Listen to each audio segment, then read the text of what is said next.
Chers élèves, bonjour. C'est avec un grand plaisir que je vous retrouve pour une deuxième fois. C'est Madame Enissa Kawel Mahjoubi, j'enseigne au lycée pilote de l'Ariana. Aujourd'hui, nous travaillerons ensemble une production écrite en rapport avec le thème de la poésie et destinée pour les élèves de la 4e année lettres. On pourra donc considérer ce cours comme une révision générale de l'écrit pour l'examen du bac. Cette séance ou ce cours représente l'aboutissement de tous les apprentissages et l'objectif majeur de toutes les activités. C'est pour cette raison qu'on la considère comme une macro-compétence car elle exige des capacités que l'élève est censé maîtriser. Quels sont les problèmes que l'élève rencontre? Alors les problèmes, on les retrouve sur vos copies, sur les copies des élèves, surtout lors de l'examen, de la correction de l'examen du bac. Alors les élèves, ils sont mal outillés sur le plan linguistique, c'est-à-dire qu'ils s'expriment mal, qu'ils commettent des fautes de langue, et il y a aussi des problèmes d'ordre méthodologique. C'est vrai que c'est pas facile d'écrire parce que écrire nécessite un travail de longue haleine. Il faut non seulement être bien outillé sur le plan linguistique, mais aussi avoir la méthodologie nécessaire pour cette activité. Alors, c'est vrai aussi que vous travaillez sur l'argumentation depuis déjà quelques années et que vous êtes censé maîtriser cette activité. À quelques jours de l'examen, nous allons focaliser notre travail sur un outillage linguistique en rapport avec les textes que vous avez vus pendant l'année, avec quelques cours de langue. Nous allons aussi focaliser notre travail sur un outillage surtout méthodologique, comment lire une consigne, comment insérer les acquis grammaticaux, lexicaux et autres, comment faire un plan détaillé, comment insérer un exemple, comment insérer une citation. J'espère que cette séance vous fournira les outils nécessaires pour mener à bien cette activité. Donc notre objectif principal serait de vous fournir les outils méthodologiques relatifs à l'activité de l'écrit. Pour ce qui est des objectifs spécifiques, vous êtes amené à bien lire et comprendre la consigne, vous êtes aussi amené à élaborer un plan détaillé et finalement vous êtes amené à rédiger une introduction et une conclusion. Je vous propose un sujet qui figure dans votre manuel à la page 302. Je vous lis le sujet. Faut-il obligatoirement des vers pour qu'il y ait poésie? La musique, la peinture, l'image ne peuvent-elles pas être elles aussi poétiques? Alors, quelles sont les étapes nécessaires pour travailler une production écrite? Alors, la première étape, nous devons bien sûr analyser le sujet. Et il faut d'abord commencer par identifier la typologie de l'énoncé. Alors, je retourne vers le sujet. Alors, quelle est la typologie de l'énoncé de ce sujet? Alors, vous avez remarqué qu'il s'agit là d'un énoncé de type interrogatif, c'est-à-dire posé sous forme de question. Nous avons là une question qui nous met directement dans le vif du sujet, c'est-à-dire au cœur de la problématique. On n'a pas de consigne du genre argumenter, discuter. On n'a pas non plus une citation qui peut nous orienter vers le thème du sujet. On a juste une question et d'ailleurs, c'est une question qui suppose un plan tripartite, réparti, c'est-à-dire en 3 parties, thèse, antithèse, synthèse, et qui rappelle quelque part le sujet philosophique. Ensuite, alors qu'est-ce qu'on doit faire? Après avoir donc identifié la typologie, on est donc amené à repérer, à définir les mots-clés, c'est-à-dire définir chaque terme de l'énoncé, chercher des synonymes, des notions proches, et puis après, donc, identifier les relations entre les mots. Alors, pourquoi est-ce qu'on est amené à définir les mots-clés? Alors, on doit définir les mots-clés pour qu'il n'y ait pas de confusion, pour qu'il n'y ait pas d'hésitation, alors, et pour bien comprendre, bien sûr, l'énoncé du sujet. Alors, on passe au repérage des mots-clés. On va commencer par la première question. Faut-il obligatoirement des verbes pour qu'il y ait poésie? Alors, le premier mot-clé qu'on rencontre, c'est l'adverbe obligatoirement, qui signifie quoi? Qui signifie une nécessité en rapport avec le mot vers. Ici, le mot vers est en rapport avec la forme versifiée. Il faut nécessairement une forme versifiée dans le but d'avoir la poésie. Alors comment, encore une fois, comprendre le mot poésie? C'est l'art du langage visant à exprimer, à suggérer par le rythme, vers ou prose, l'harmonie ou l'image. Donc ici, le mot poésie est en rapport avec le genre.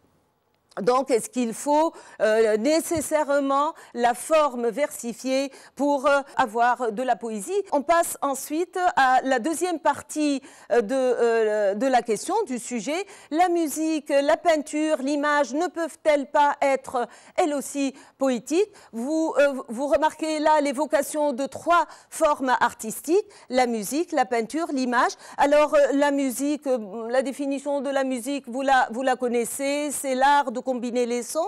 Pour ce qui est de la peinture, c'est la représentation du monde visuel ou imaginaire au moyen de couleurs. Et puis pour l'image, bien sûr, c'est la reproduction visuelle d'un objet réel. Ensuite, un peu plus loin, nous retrouvons l'adverbe aussi qui signifie quoi? Qui signifie également de même. On remarque donc que nous avons là une approche comparative. On compare la poésie à ces trois formes artistiques. Donc, qu'est-ce qui les rapproche? Alors, ce qui les rapproche, c'est le caractère poétique. Comment entendre le mot poétique, c'est-à-dire qu'est-ce qu'il traduit, qu'est-ce qu'il signifie? Alors, poétique, donc c'est ce qui fait naître une émotion.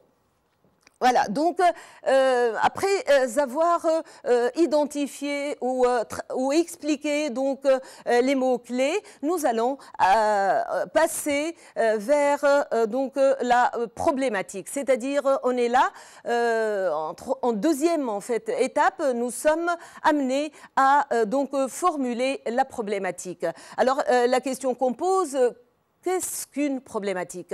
Alors, vous avez ici la réponse. La problématique, c'est la question à laquelle répondra notre analyse. C'est-à-dire que c'est une question qu'on va poser et que toute notre analyse, c'est-à-dire tout le développement, va être comme une réponse à cette problématique-là. Alors, comment est-ce qu'on formule une problématique? Bien sûr, on va essayer de reprendre la question du sujet, mais on va la reprendre autrement, c'est-à-dire avec ses propres mots, son propre lexique.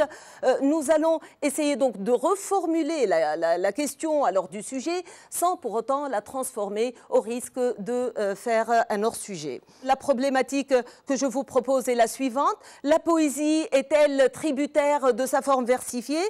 N'y a-t-il pas une dimension poétique dans la musique, la peinture et l'image? Là, on est obligé de reprendre ces mots-là parce que ce sont alors des mots clés. Après avoir formulé la problématique, nous allons essayer, à la lumière évidemment de cette problématique-là, de délimiter le plan, c'est-à-dire de délimiter les moments de notre analyse, les grands moments, sans pour autant aller dans le détail. Alors, si on revient un peu vers le premier moment de notre problématique, la poésie est-elle tributaire d'une forme versifiée? Bien sûr que la poésie se reconnaît d'abord par sa forme versifiée, et c'est ce que d'ailleurs on a mis. Bien sûr que la poésie, elle se reconnaît par sa forme fixe, n'est-ce pas? Et là, on peut penser aux arguments comme par exemple l'exigence formelle, parce que justement la forme fixe était une exigence, surtout à l'époque classique, pour avoir une poésie. On ne pouvait pas concevoir la poésie en dehors de sa forme versifiée. On peut aussi, en deuxième argument, parler des règles de la prosodie qui sont nécessaires à la création poétique. Il n'y a pas de poème sans rythme. Donc, ce sera notre deuxième argument.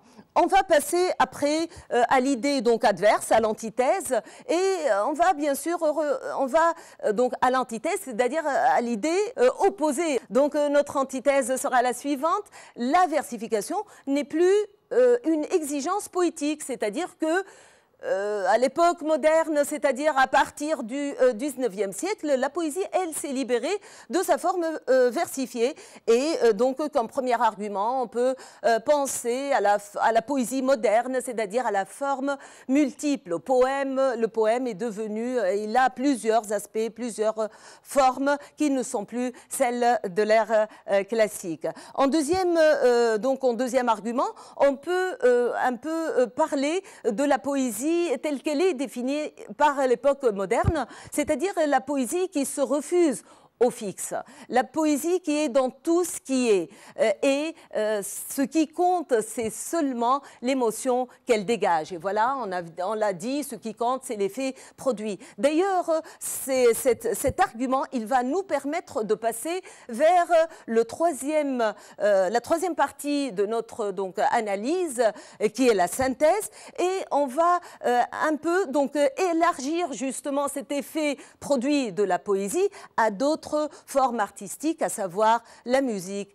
et la peinture. Donc, ça sera comme premier argument, on va voir la musique. Comme deuxième argument, on va voir la peinture. Alors là, nous avons un peu délimité nos trois grandes parties, mais après, on est obligé de rédiger un plan détaillé, c'est-à-dire avec beaucoup plus de précision, avec des arguments et des exemples. À quoi sert un plan? Alors le plan, il est nécessaire parce que il trace un cheminement, le cheminement de notre pensée, le cheminement de notre réflexion, de notre démarche argumentative. Un élève, alors il ne peut pas ne pas avoir une stratégie, il ne peut pas écrire au fil des idées parce que on risque de perdre le fil des idées. Dans ce cas-là, on risque donc de s'égarer du sujet, de faire un hors sujet. Le plan, il garantit notre démarche argumentative. Alors, nous allons commencer par la première grande partie, la thèse. Qu'est-ce qu'une thèse? La thèse, c'est l'idée directrice de toute notre première partie. Cette idée, nous l'avons déjà relevée. On avait dit qu'en poésie, le beau se reconnaît par les formes fixes. Donc le plan détaillé, bien sûr, vous le mettez sur votre brouillon. Vous allez vous contenter juste de mettre l'idée de la thèse. Après, dans la rédaction, vous allez rédiger. J'ai juste essayé de rédiger la thèse juste pour vous donner un exemple, une manière de faire et de voir. Voilà donc ce que je vous propose comme thèse rédigée. Alors la poésie obéit à un ensemble de règles formelles, le vers, la rime, la strophe. Le poète est tel un orfèvre qui travaille le langage dans la contrainte de la règle poétique afin d'obtenir certains effets liés au sens du poème. C'est dans cette rencontre d'une forme fixe et d'un sens visé que se réalise le beau poétique. Donc, après avoir rédigé la thèse, nous allons passer aux arguments et aux exemples avec beaucoup plus de détails. Alors, on a déjà relevé tout à l'heure l'argument, on a parlé d'une exigence formelle. Donc, on ne pouvait pas concevoir un poème sans les règles de versification. Alors, j'ai mis pour vous plusieurs exemples, mais vous pouvez vous contenter d'un seul. Alors, on peut donner quelques formes poétiques fixes comme l'ode, comme le sonnet, comme l'hymne, comme la ballade. On peut même citer l'alexandrin, le décasyllabe. Voilà, donc on va juste montrer que cette exigence formelle, elle se retrouve justement dans quelques formes poétiques fixes. J'ai encore une fois essayé de rédiger pour vous donc ces deux moments de votre analyse, juste encore une fois pour vous montrer comment est-ce qu'il faut faire. Alors ce qui est en rouge, c'est l'argument. Je vous lis cet argument. D'une part, grâce à la versification, les poètes se sont fixés des règles qu'ils sont amenés à suivre afin d'atteindre un idéal esthétique. Par exemple, dans Art poétique, Boileau a bien exprimé les principes matériels du sonnet classique, un poème de 14 vers répartis en 2 quatrains et 2 tercets. Quand le sujet du sonnet est grave, nous employons l'alexandrin. Quand il ne l'est pas, nous employons les autres maîtres. Nombreux sont les sonnets qui relatent des sujets graves, comme le Dormeur du Val de Rimbaud, qui évoque le sujet de la guerre. On passe ensuite au deuxième argument. Alors, nous avons aussi repéré le deuxième argument depuis tout à l'heure et on a parlé du rythme, des sonorités, des sons. C'est notre deuxième argument. Donc, la poésie ne peut pas se concevoir sans rythme, sans sonorité et c'est ce qu'on a mis en poésie. Donc, le son, c'est-à-dire rythme et sonorité, est nécessaire à la création du sens. Alors, on peut donner comme argument allitération et assonance et on peut prendre un exemple, d'ailleurs qui figure dans votre manuel à la page 264. C'est un poème, en fait, quelques extraits, quelques vers de Du Bellay. Je vous lis ces vers. À la douleur qui m'affole, qui donnera les accents? À la plainte qui me guide, qui lâchera la bride? À la fureur que je sens. Vous remarquez ici une allitération donc en R. Ce grincement donc en R accentue la douleur ressentie par le poète. La rencontre des sons et du sens stimule l'émotion du lecteur. Après avoir terminé justement cette première partie de notre analyse, c'est-à-dire la thèse avec les arguments et les deux exemples, on va passer maintenant à l'antithèse. Mais on ne peut pas passer à l'antithèse. On a dit que l'antithèse était l'idée adverse. On ne peut pas passer à l'antithèse sans préparer donc ce passage de la thèse vers l'antithèse. Il faut une phrase transitoire, sinon il va y avoir une cassure. Alors on va mettre une phrase donc, qui va me permettre ce passage, une phrase de transition. Comment on doit écrire donc, et on doit formuler cette transition. On va commencer juste mettre une petite phrase récapitulative, c'est-à-dire une synthèse partielle du premier moment, et puis une deuxième phrase qui va annoncer l'axe qui suit, à savoir bien sûr l'antithèse. Voici ce que je vous propose comme transition. C'est grâce à ces règles-là et à tant d'autres qu'on pense que la poésie a atteint l'idéal tant recherché, surtout par les classiques. Et là, on va passer donc à la phrase qui annonce l'axe suivant. En revanche, s'il est vrai que la versification a donné à la poésie ses lettres de noblesse, elle l'a empêché de se produire librement et a freiné son élan poétique.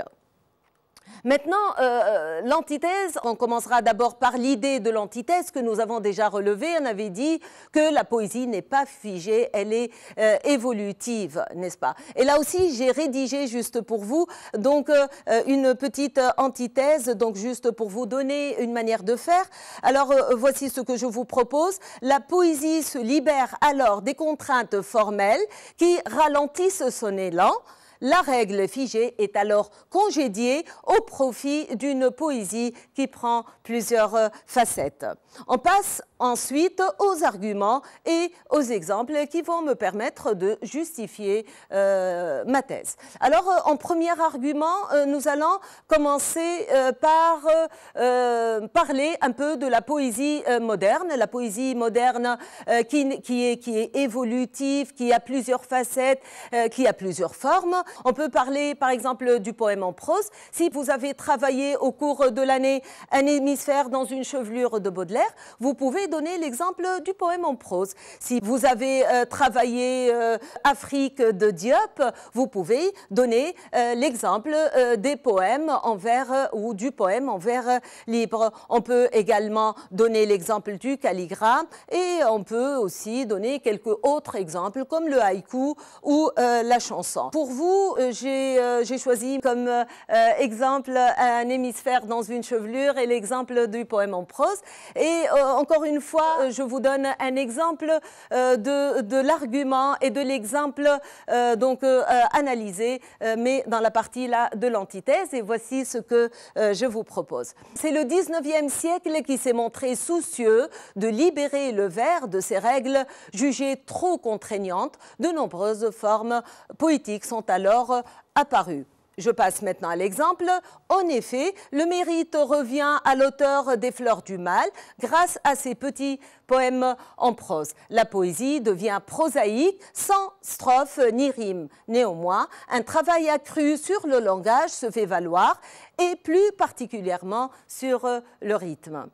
Dans un hémisphère, dans une chevelure de Baudelaire, on retrouve tout au long du poème nombreuses sonorités comme l'allitération en S. Je cite donc Baudelaire, « Si tu pouvais savoir tout ce que je vois, tout ce que je sens, tout ce que j'entends dans tes cheveux ». Donc c'est une allitération, vous l'avez, je crois, senti. En S, cette allitération, alors elle renvoie à un éveil, à un jaillissement sensoriel provoqué par la chevelure de la bien-aimée. On va passer maintenant au deuxième argument. Et le deuxième argument, nous l'avons aussi repéré tout à l'heure. Et là, on va parler, bien sûr, on va donner l'exemple et on va parler de la poésie qui n'est plus, aujourd'hui, elle n'est plus tributaire d'aucune règle fixe. Elle est partout, elle est dans tout ce qui est. Tout se prête à la poésie, mais à condition d'être donc sublimé, magnifié par le poète de manière à susciter l'émotion du lecteur. Donc le but, c'est de susciter donc chez le lecteur une émotion poétique. Et comme exemple, on va citer donc Gaston Bachelard. Il dit que le poète est celui qui a le pouvoir de déclencher le réveil de l'émotion poétique dans l'âme du lecteur. Alors cette idée, elle va me permettre un peu d'aller vers la troisième partie de mon travail, mais là aussi je suis obligée de préparer le passage vers la synthèse. Alors encore une fois une transition, encore une fois donc une phrase récapitulative, une petite synthèse partielle et une phrase qui annonce l'axe qui suit. Alors voici ce que je vous propose. Si le renouvellement perpétuel de la poésie n'arrête pas de surprendre le lecteur, l'émotion qui s'en dégage n'est plus tributaire du seul genre poétique. Et là, on passe, vous l'avez remarqué, on passe de la poésie en tant que genre vers donc l'impact, vers l'effet ressenti. On va passer donc à la synthèse. La synthèse, alors, l'idée de la synthèse est la suivante. Le beau poétique s'ouvre sur d'autres formes artistiques. Et là, on va évidemment parler de la musique et aussi de la peinture. Alors, on ne va pas parler de la musique sans la rattacher à la poésie. Voilà, donc on va essayer justement de rapprocher les deux formes artistiques. La poésie, comme la musique était destinée à être déclamée, c'est-à-dire récitée. On peut évoquer l'exemple du troubadour du Moyen-Âge qui était un musicien, un compositeur, alors qui interprétait ses propres poèmes. On peut donc prendre cet exemple-là, alors parce qu'il justement il montre la proximité des deux formes artistiques, et on peut même à l'époque moderne parler de quelques poèmes, évoquer, citer quelques poèmes qui ont été chantés, qui ont été repris par des chanteurs et qui ont été chantés. Alors pour cette première partie de la thèse, de la synthèse, excusez-moi, alors on va dire que à l'instar de la poésie, le beau poétique touche l'ensemble des arts et devient un lieu commun qui les unit et les rassemble. Si la musique est poétique, c'est parce qu'elle est en partie strictement rattachée à la poésie. On n'oublie pas déjà qu'au départ, la poésie était destinée à déclamer, ce qui montre la proximité des deux genres artistiques. C'est ce que j'étais en train donc d'expliquer. Comme la musique,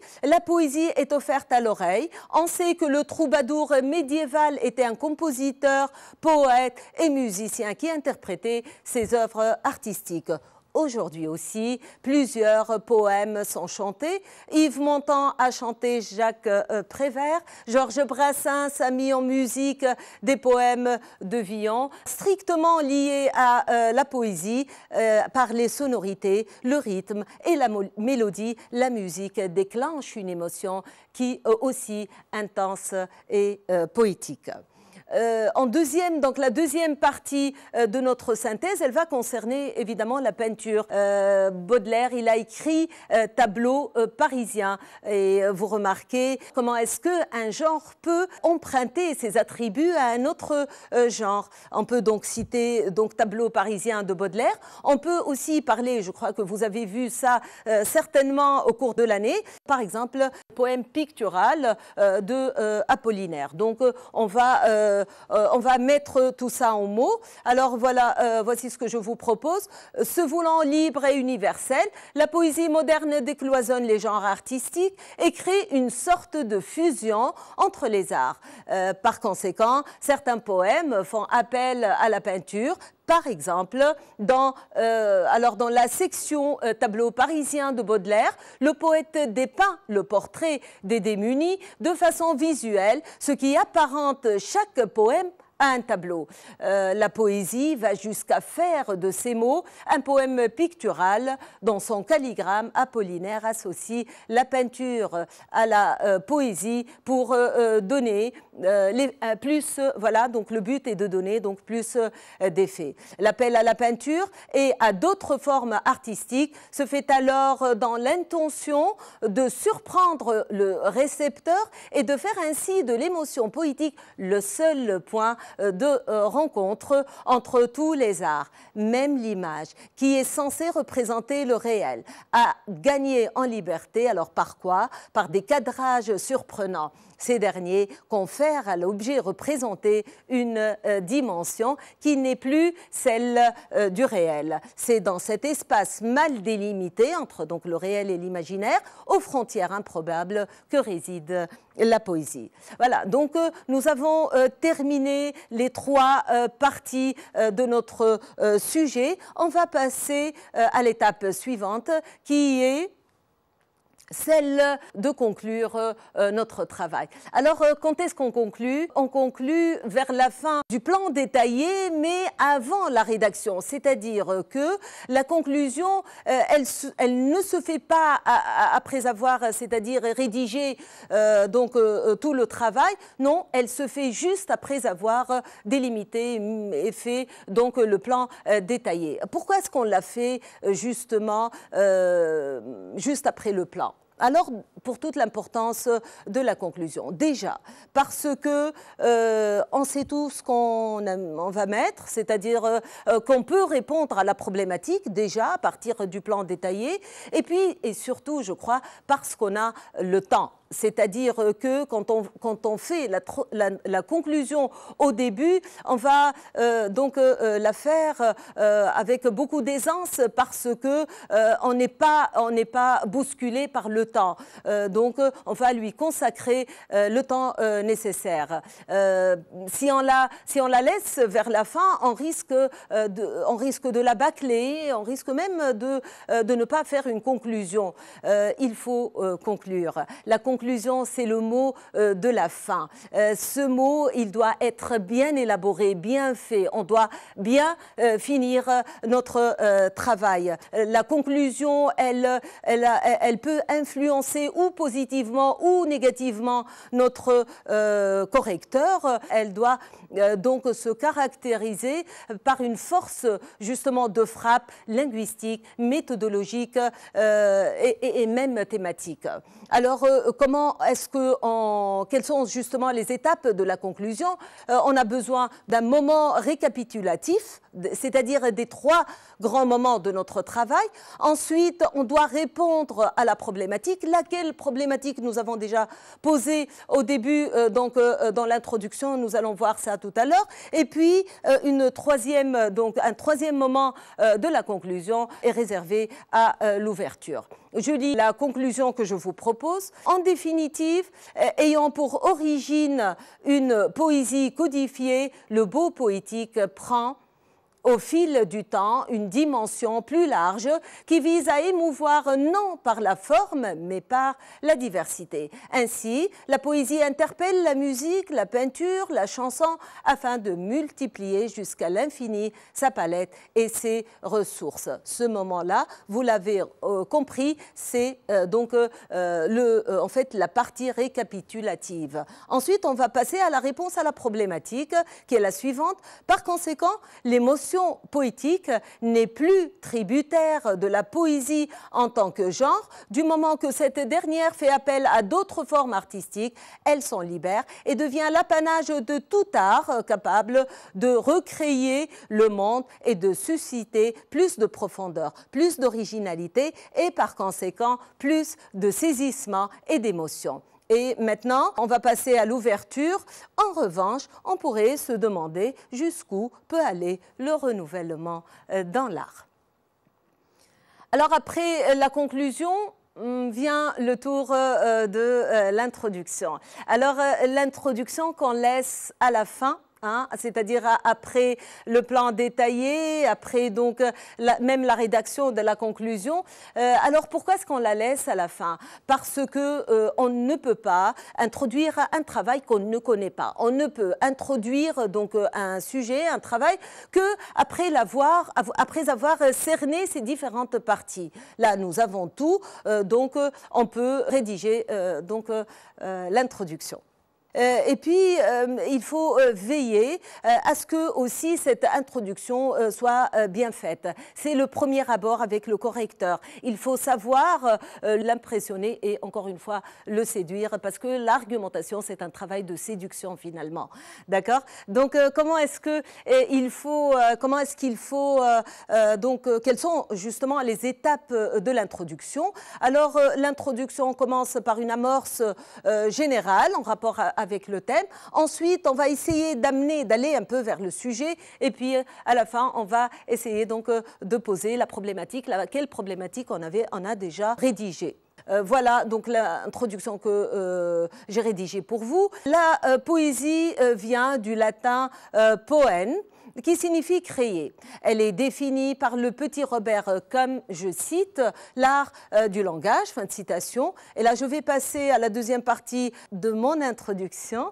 Alors, si le poète est celui qui crée un poème en exploitant toutes les ressources de la langue, il est aussi celui qui a été longtemps contraint à respecter une forme poétique fixe et particulière. C'est dans cette poésie codifiée que le beau poétique a été longtemps reconnu et a donné à la poésie ses lettres de noblesse. Cela nous amène à nous poser la question suivante. La poésie est-elle tributaire de sa forme versifiée? Ne peut-on pas la retrouver ou alors ne peut-on pas retrouver l'aspect poétique dans d'autres formes artistiques? Donc nous avons fini toutes les parties de notre argumentation. Je rappelle la nécessité d'employer alors les articulateurs logiques. On ne peut pas travailler un sujet argumentatif sans articulateurs logiques parce que ce sont ces articulateurs-là qui vont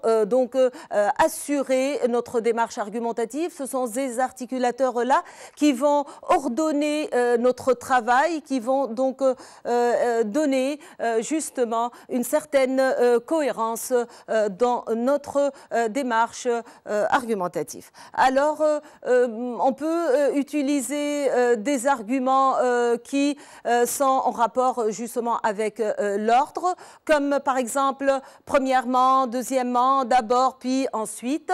On peut aussi donc faire appel à des articulateurs qui nous permettent de ajouter par exemple une nouvelle idée comme par exemple des adverbes ou des locutions du genre ensuite, de plus, non seulement mais encore, de surcroît.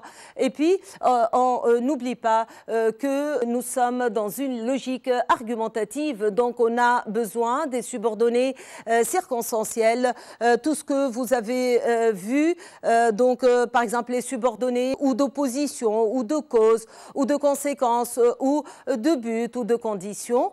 Et puis aussi pour insérer des exemples, on a besoin d'articulateurs comme par exemple ainsi, en effet, notamment, et à la fin aussi pour résumer ou introduire une conclusion, on a aussi besoin des mots comme bref, en conclusion, en résumé, en définitive. Donc les articulateurs logiques sont absolument nécessaires dans le travail de l'argumentation.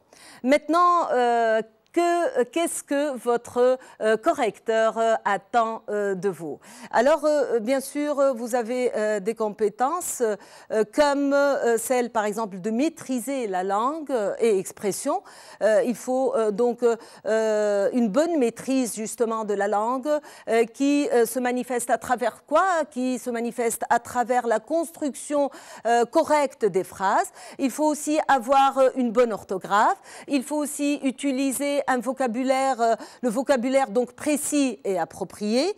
Alors la deuxième compétence, elle concerne votre capacité à mobiliser donc votre culture littéraire qui là se manifeste à travers justement tout ce que vous avez, l'appel ou alors l'intégration de tout ce que vous avez appris tout au long de l'année, les textes, les auteurs, les thèmes, etc. Et à la fin, on demande de vous une construction d'une réflexion argumentative, c'est-à-dire que l'élève doit proposer un développement argumentatif bien construit autour d'un plan solide. Pour ne pas finir, j'insiste sur la bonne présentation matérielle de la production écrite. C'est-à-dire qu'il faut que les trois grands moments déjà de votre analyse soient visibles, à savoir l'introduction, le développement et la conclusion. Il faut aussi que les trois parties dans votre développement, les trois parties soient aussi visibles, c'est-à-dire la thèse, l'antithèse et la synthèse. Cette bonne présentation traduit une lucidité, une progression, une bonne démarche et puis la bonne présentation, elle agit sur votre correcteur. Alors avant de finir, je remercie vivement notre inspecteur, M. Semislimi, pour son encadrement. Je vous souhaite bonne chance pour votre examen et merci de votre attention.